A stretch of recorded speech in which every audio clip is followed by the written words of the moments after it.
Are you ready to hear a scary story? Okay, then close your eyes, turn off the lights and listen. There was once a house that screamed in the night. It wasn't the type of scream that was loud and drawn out like the scream of a woman who had just seen a ghost. It was more like the high-pitched yelp of someone who had just stepped on a Lego, the kind of sound that makes you wince. But it came from somewhere deep within the house, and every time it happened, it sounded closer than the last. The house was an old one, a big rambling Victorian with peeling paint and overgrown ivy. No one lived there anymore. In fact, no one had lived there for years. Townspeople said it was haunted, but no one knew by what or why. All they knew was that sometimes when the moon was just right, they could hear it screaming. One day a young couple decided they didn't care if it was haunted or not. They bought the house for cheap and moved right in. The first night went by without incident, but on the second night they heard it. Just before midnight, they were sitting on the couch watching TV when they heard it. A blood-curdling scream followed by heavy footsteps in the attic above them. The man turned pale, and his hands started shaking. He tried to act brave and casual, but his wife saw the fear in his eyes. She reached over and squeezed his hand. They sat in silence, listening for a few minutes, but nothing happened. Then suddenly they heard a crash followed by more footsteps. This time they were coming from the floor above them. My husband and I looked at each other, she later told her therapist, and I think we both knew we should leave. But something made us stay. Maybe it was the challenge of facing our fears, or maybe it was just that neither of us had ever backed down from a fight with our spouse. I didn't hear anything else that night, but after that, things started to happen more and more often. They would be eating dinner when plates and silverware would start flying through the air. Sometimes at night they would wake up to find their bed shaking violently. And every now and then, they would hear those footsteps again, pacing back and forth directly above their bedroom. But even though these things were happening almost every night, during the day the house was perfectly still. It was as though whatever was haunting, it only came out after dark. Finally, after 3 months of sleepless nights, the couple called a priest. Father Gabriel was an old, frail man, but he seemed confident that he could help. As he stood in their bedroom that night blessing the corner with holy water, he told them, "Don't worry, my children. Nothing evil can survive in the presence of the Lord." That night, they heard the footsteps in the attic again, but this time they were accompanied by voices. They sounded like children playing, but their laughter was sharp and cruel. Then they heard footsteps in the hallway outside their room. Slowly, slowly, they got closer and closer. As they stood there listening, Father Gabriel suddenly raised his head, his eyes wide with terror. "My God," he cried out, "whatever is up there is coming for me."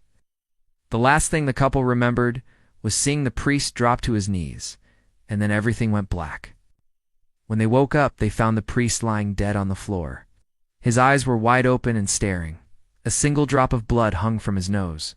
But the most disturbing thing was the look on his face. He wasn't scared or in pain. He was smiling. They called the police, but they didn't find anything unusual. The priest had died, they said, of a heart attack. There was no evidence of foul play, and so they let it go at that. But the next night, they heard the footsteps again. They were coming from inside their closet. When they opened the door, it was empty. Time they turned their backs, they heard the footsteps following them around the room.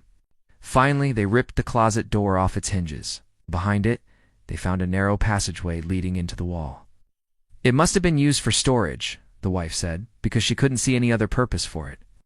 But the moment she stepped inside, the floor gave way under her feet, and she tumbled down into darkness. Her husband reached in and grabbed her ankle, but it was too late. She had fallen too far, and there was nothing he could do to stop her. Her leg was broken, and she couldn't move. The only thing she could do was scream.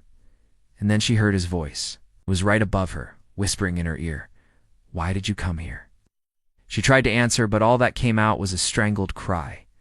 Suddenly, strong arms lifted her up and carried her away. She never saw her husband again. Sometimes when the moon is full, the townspeople say they can hear the woman screaming in the night. They say she's trapped inside the house, forever cursed to wander its halls and whisper its secrets to anyone who will listen. Some people even say that if you visit the house at midnight and knock on the front door, the woman will answer and tell you her story. But no one has ever been brave enough to test it. Many years later, an investigation into the mystery of the house was conducted.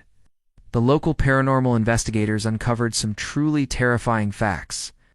First, they discovered the remains of Father Gabriel buried beneath the floorboards of the living room. But that wasn't what made them change color. When they pried open the closet where the woman had fallen, they found another secret passageway behind the bookshelf. The lead investigator stepped into the darkness and came face to face with a skeleton wearing a priest's collar. Then they found a hidden room filled with children's bones. And that's when they knew the truth about the house. The house wasn't haunted by just one spirit, it was haunted by many. And whoever was responsible for their deaths was still there, hiding in the shadows, waiting for someone to come along and join them in their eternal torment. Those paranormal investigators never finished their work. They fled the house in terror, never looking back. And since then, it stood empty and abandoned, a monument to the evil that lies within. Now, I don't know about you, but I think I need to lie down after hearing that story. If you liked this video, please give it a thumbs up and share it with your friends. And if you haven't done so already, please subscribe. Now it's time for bed. Make sure your door is locked and your closet is empty. Have a good night.